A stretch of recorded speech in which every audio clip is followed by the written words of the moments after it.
अभय की car mention के आगे रुकती है। कार के रुकते ही अभय गुस्से से कार से उतरता है और मैंशन के अंदर जाने लगता है। अभय के चेहरे पर इस वक्त गुस्सा साफ नजर आ रहा था, जिसे देखकर किसी की भी हिम्मत नहीं थी कि वो अभय को रोककर उसके गुस्से का कारण पूछ सके।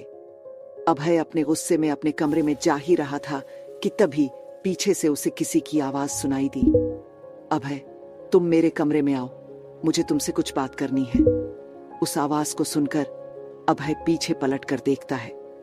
अभय जब पीछे पलटता है तो देखता है कि उसकी मां पूनम जी खड़ी है। अपनी मासा को देखकर अभय अपने गुस्से को शांत करता है और एक गहरी सांस लेकर उनके पास जाकर उनके पैर छूकर उनसे कहता है, प्रणाम मासा, कहिए क्या बात है। अभय की मां पूनम जी अभय की बात सुनकर उससे कहती हैं, यहां नहीं, हमारे कमरे में चलो हमारे साथ। ये कहकर पूनम जी अपने कमरे की तरफ चल देती है और अभय उनके पीछे जाने लगता है। पूनम जी कमरे में आकर अपने कमरे का दरवाजा बंद करती है और अभय को बिस्तर पर बैठा देती है।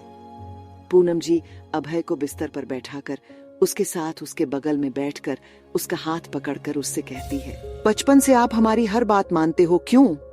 पूनम जी की बात सुनकर अभय उन्हें हैरानी से देखता है और उनसे हैरानी से कहता है, ये कैसा सवाल है मासा?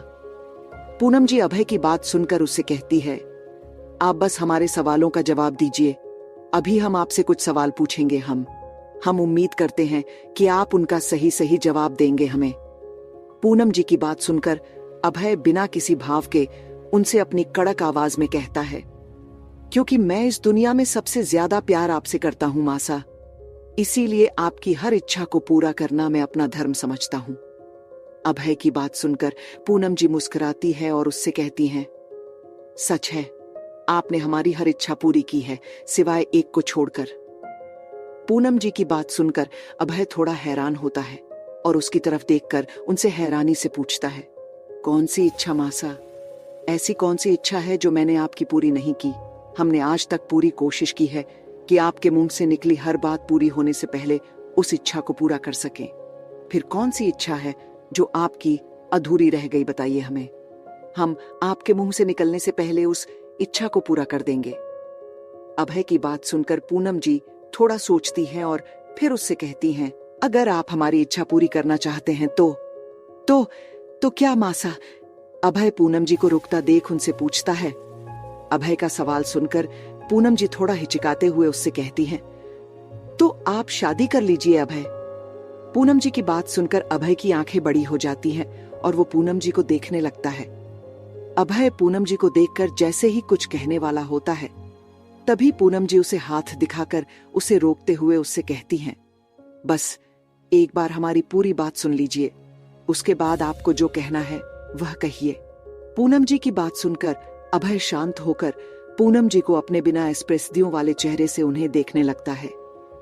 अभय को शांत देखकर पूनम जी अपनी बात पूरी करते हुए उससे कहती है, हम जानते हैं अभय की जो आपके साथ आपके पास्ट में हुआ, उसकी वजह से आपके दिल में लड़कियों के प्रति एक कड़वाहट बैठ गई है। पर बेटा, जरूरी नहीं कि हर लड़की एक जैसी हो। हर लड़की पैसे से प्यार करने वाली नहीं होती। कुछ लड़की रिश्ते से भी प्यार करती है।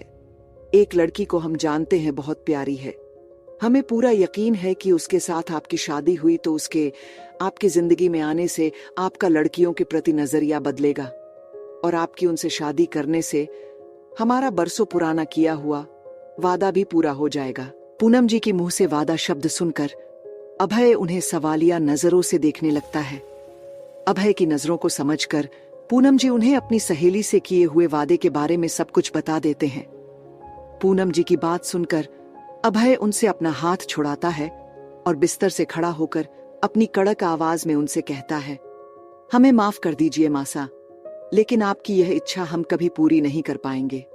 हमें लड़कियों से नफरत है और आप चाहती हैं कि हम एक लड़की से शादी कर ले। कभी नहीं, इस जिंदगी में कभी कोई लड़की नहीं आएगी। इसीलिए हमें बड़े अफसोस के साथ कहना पड़ रहा है कि आपको आपकी सहेली से किया हुआ वादा भूलना होना, क्योंकि हम शादी कभी नहीं करेंगे। ये कहकर अभय गुस्से से कमरे से चला जाता है।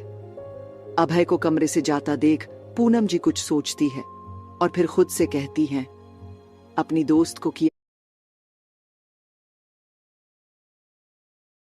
हुआ बात। अभय और आरव उस होटल रूम से बाहर आकर अपनी गाड़ियों में बैठने लगे। अभय अपनी कार में बैठने ही वाला था कि तभी उसके फोन पर एक मैसेज, वादा हम कभी नहीं तोड़ेंगे अभय, और हम आपकी शादी उसकी बेटी से जरूर करेंगे। हम भी देखते हैं आप कब तक नहीं मानते हैं। आखिर हम भी आपकी माँ हैं। आपको शादी के लिए नहीं मनाया तो हमारा नाम भी पूनम प्रताप सिंह नहीं। ये कहकर वह भी अपने काम में लग जाती है। सांची का कॉलेज।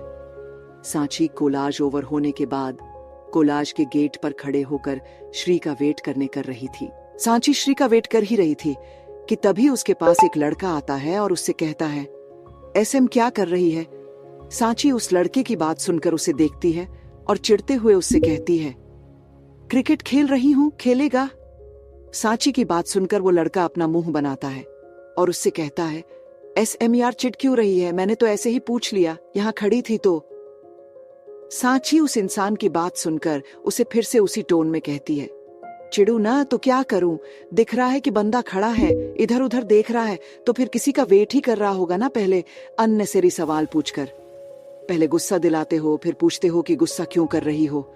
और ये दीदू भी इस पता नहीं कहां गई है। 5 मिनट का बोलकर 5 घंटे लगा दिए पर अभी तक नहीं आई है। सांची की बात सुनकर वो लड़का उससे कहता है, अच्छा तो तुम श्रीमा एम का वेट कर रही हो? सांची उस लड़के की बात सुनकर उसे गुस्से से घूरने लगती है। सांची का ऐसे घूरना देखकर वो लड़का थोड़ा सा घबरा जाता है और उससे कहता है, सॉरी, अब नहीं कहूंगा कुछ, पर तू कब तक यहाँ खड़े होकर वेट करेगी?